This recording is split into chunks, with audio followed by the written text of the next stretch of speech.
میں نے ایسے لوگ بھی دیکھے ہیں مسجد کی ہمسائیگی میں ہوتے ہیں، نماز کی توفیق نہیں ہوتی۔ بعض اوقات یہ دیکھنے میں آتا ہے کہ کوئی جنازہ ہو جاتا ہے تو ظہر کے بعد جنازہ ہے، عصر کے بعد جنازہ ہے، تو گھر بالکل مسجد کے قریب ہے تو ظہر کے بعد میت اٹھائی جائے گی، تو سب وضو سے ہوتے ہیں، تو نماز کا وقت ہوا تو سب مسجد میں چلے گئے کہ نماز پڑھیں، اس کے بعد جنازہ اٹھائیں گے، اور بے نمازی ادھر ادھر گلیوں میں منہ چھپاتے پھر رہے ہوتے ہیں۔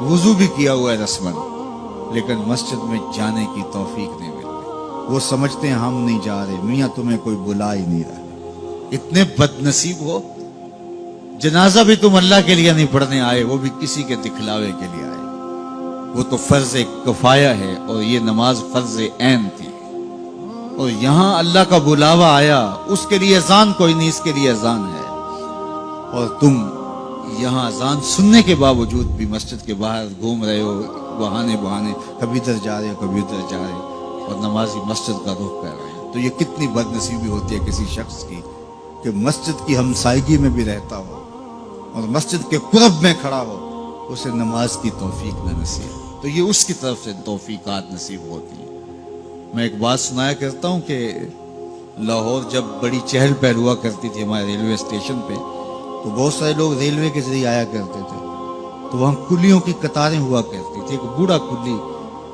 ٹرین کا وقت ایسا تھا کہ وہ رکی آ کے، تو اس نے کسی کا سامان اٹھایا، تو میکلوڈ روڈ پہ جانا تھا، تو راستے میں نوری مسجد پڑتی ہے، تو اس نے کہا قریب آ کے کہ بابو جی میری نماز عصر رہتی ہے، تو ذرا 2 منٹ کے لیے رکیے، میں نماز پڑھ لوں۔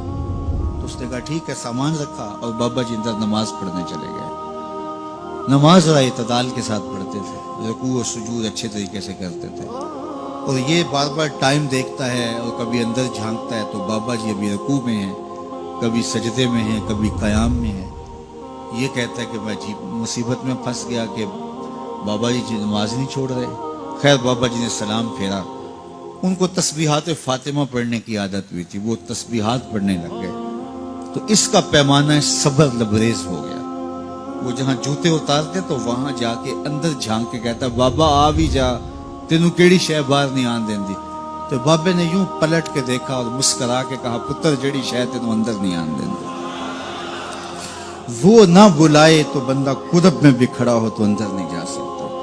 اللہ سے توفیق مانگو کہ ہماری نسلوں میں بھی کوئی بے نمازی ہو، 5 گانا نماز کی عادت زندگی میں رچ بس جائے، ہماری اولادیں بھی رب کے حضور سجدہ ریز ہونے والی ہیں۔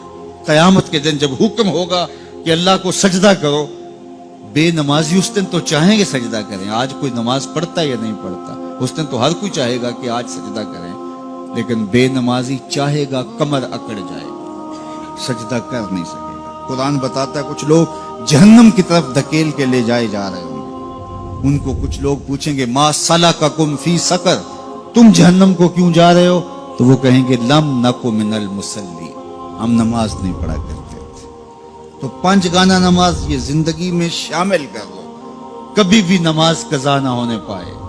قیامت کے دن بے نمازی کو اللہ دشمنان خدا کی صف میں کھڑا کر دے گا، جہاں نمرود کھڑا ہوگا، جہاں فرعون کھڑا ہوگا، جہاں حامان کھڑا ہوگا، جہاں قارون کھڑا ہوگا، جہاں دشمنان خدا کھڑے ہوں گے، بے نمازی بھی صف میں کھڑا کر دیا جائے گا۔ مجھے بتائیے ہم میں سے کوئی بھی یہ گوارہ کرتا ہے کہ حشر کے دن دشمنان خدا کی صف میں کھڑے کر دیے جائیں؟